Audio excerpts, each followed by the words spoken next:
大家好，欢迎观看出版社。今天做个花样鸡蛋卷。准备一个午餐肉，用它做表面的花朵形状，尽量切薄一些。今天我用4个鸡蛋做鸡蛋卷，2片就够了，以防万一，我要多切1片。网上买的模具，压出这种花朵形状。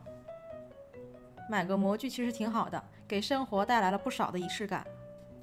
家里小孩水果也可以用它来切，特别爱吃。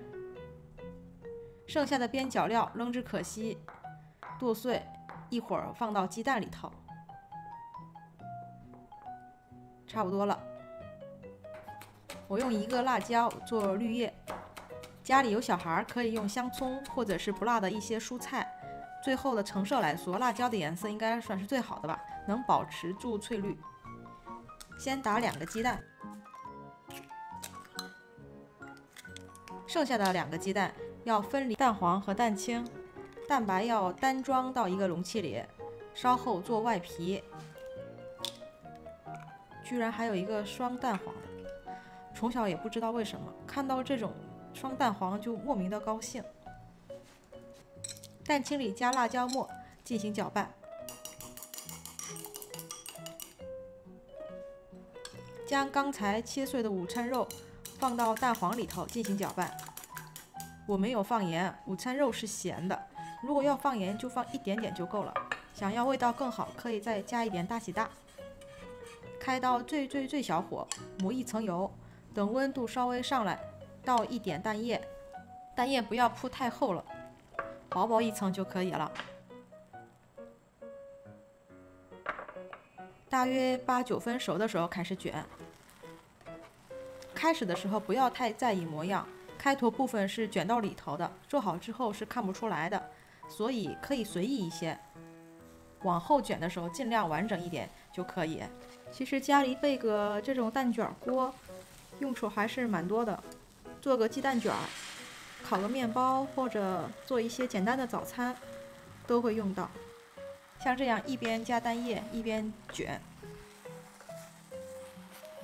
卷好了推一边。先将午餐肉花放到想放的位置上，倒入蛋清液，同样要等到8、9分熟再开始卷。蛋清比蛋黄更加脆弱，卷的时候呢要特别小心。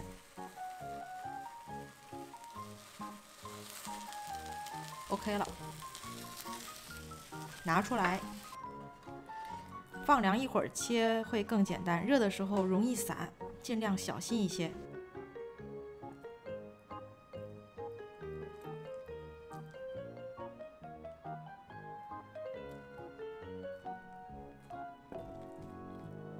做好了，是不是很漂亮？虽然步骤会多几步，但是看到成品还是觉得很值得的。